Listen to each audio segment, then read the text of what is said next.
Sonic X Shadow Generations brings us the boost formula in its most purest form as it was seen way back in 2011 with the original Sonic Generations, but it contrasts itself with the more modernised take in the Shadow portion of the game, where of course, just like the original, the major element is the boost button. Hold it down, gain a lot of speed and plow through enemies and obstacles, but they built more around that so that the levels could do more without needing a boost at all times. In Shadow Generations, from day one you can use Chaos Spear and Chaos Control, one that alternates the timing and level design, and one that allows you to hit things from a faraway distance without having to travel there yourself.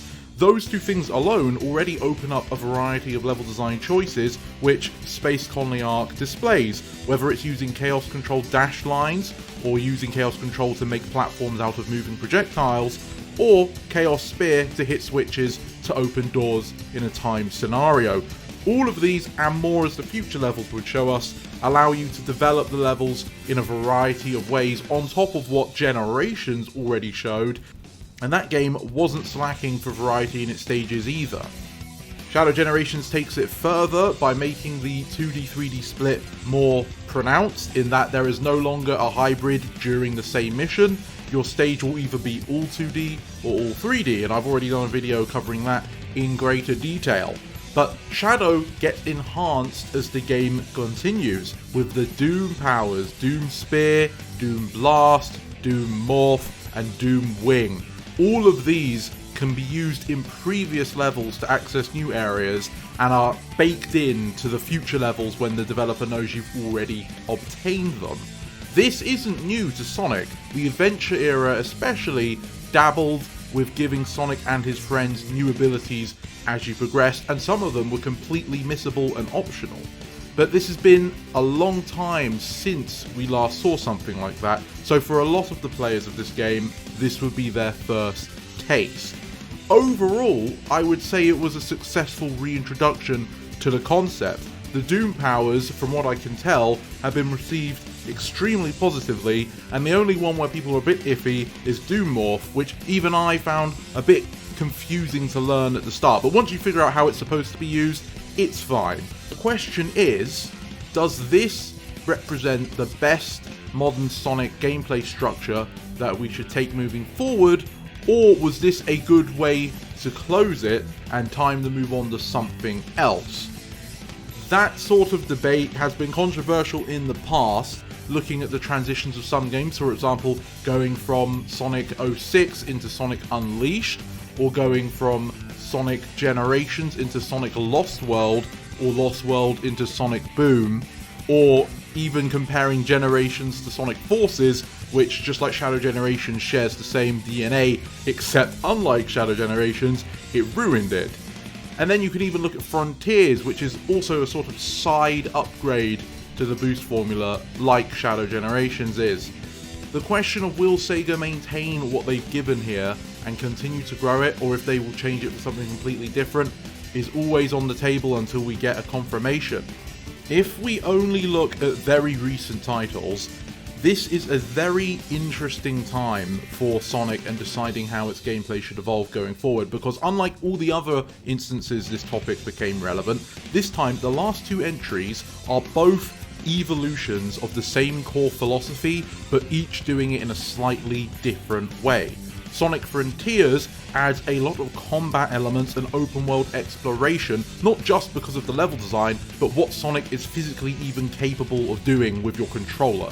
Whereas Shadow Generations is trying to go for a more streamlined approach, where it's still about stage to stage action, but it gives you a lot more ways to interface with linear level design. Both of these share the same seed, but where will they grow? If they continue with the Frontiers design for the unannounced Sonic Frontiers 2, then we could perhaps see greater boss fights, perhaps even inspiration from Shadow Generations' hub world in terms of how the visual clutter is handled, no longer random floating rails all the time. Shadow Generations has floating rails in its hub world, but the difference is the way you place them and the other methods of designing your level with inclines in the earth or natural structures helps make them feel natural, whereas in Frontiers, despite the fact that they both have the floating rails and platforms, it looks just completely wrong in Frontiers.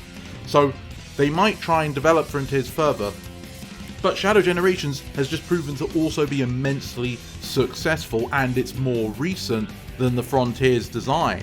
And in Shadow Generations, just because Doom powers might not come back, it doesn't mean that they couldn't give new powers with Sonic and just name them cyberspace powers. Of course, you could argue the Psy-Loop in Frontiers is an example of that idea, and whilst Shadow Generations powers were more about that stage-to-stage progression, the Psy-Loop was both a combat tool and a open-world explorative tool where a bunch of puzzles relied on you to use it.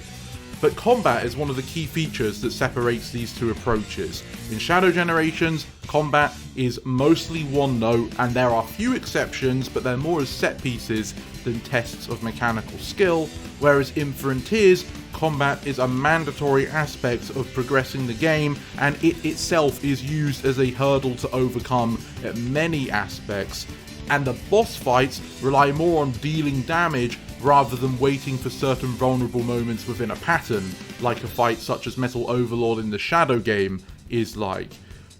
Which one of these is better is really down to personal preference, and the problem we've got here is I honestly don't know where Sega will go, because they both did well.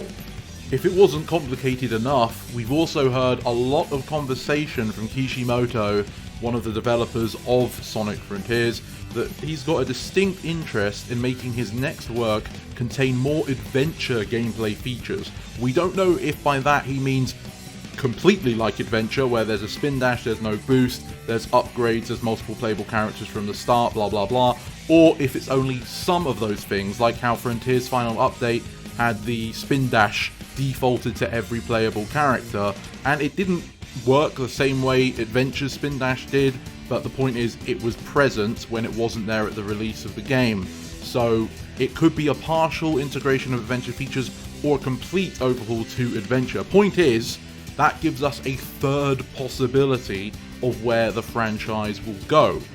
The saving grace to this discussion, I suppose, is that this time all of the options we're talking about, whether it's Shadow Generation style, Frontiers style, or Adventure style, have at least all been done before and have all been in a game that was praised before. Unlike other times, such as the jump to Lost World, where it was a complete shot in the dark and no one knew what to expect. Sega obviously established this conundrum for themselves, and it's up to them to figure out the best course of action moving forward. And as a long-time fan, I would personally be really excited to see a new modern take on the Adventure formula. And for Shadow specifically, I even created a new moveset based on his Adventure appearances in a previous video. However, perhaps the answer is a little bit of everything, because conveniently enough, there's been talks of Sonic 06 remakes, and whilst I personally don't think that's worth the time and effort, one thing that game did is give us 3 distinct playable characters. Yes, there were side characters, but the focus were on the main 3, and they each played slightly differently. But what if the next Sonic game had one character that played more like the combat-oriented Sonic Frontiers, one character that played like the boost-oriented Shadow Generations, and one character that played more like a Sonic Adventure game with a spin dash and not a boost button? 3 characters, 3 gameplay systems, 1 game. People would say, oh, but Sonic 06 failed, this is doomed to fail. Sonic 06 failed for many reasons, one of which because it was rushed. Hopefully, the combination of Frontiers' reception despite its development history, and Shadow Generation's reception thanks to its polish, will have finally gotten Sega to think, let's give the next game the proper resources it needs so that it doesn't have that mistake. I'm pretty sure the last thing Sonic Team want right now is a Sonic 06 level failure when the franchise is finally doing well. If we don't rely on the excuse of, well, it didn't work in the past, and actually assume people are trying to exceed and make something good, a game with 3 playable characters that have those 3 distinct playstyles could work. And I say distinct, but at the end of the day, they all share the same Sonic core gameplay, so they wouldn't have to literally develop it 3 times over in the space of one game, and the last 2 games already fulfill 2 of those characters, so they can reuse and tweak the code of those, meaning only the adventure character would need fresh code implemented to make sure they controlled properly. Level design wise, that is another complication. A lot of the Boost games in the past suffered without making 2D sections, and even then, how many levels are you going to be able to share between these 3 characters? So they're going to need to be creative there, but with smart use of assets, it is possible. All in all, I can't tell you what's going to happen next. All I can say is I'll be paying attention with great interest. But what about yourself? How do you feel about the way the games have played so far, and which one would you like to see? Perhaps you're a wild card and you would want a brand new gameplay style, though I personally wouldn't recommend that. Please do let me know in the comments down below, and thank you for watching this video all the way to the end. I hope you have a great day, and to see you next time. This is the Mighty Emperor, signing off.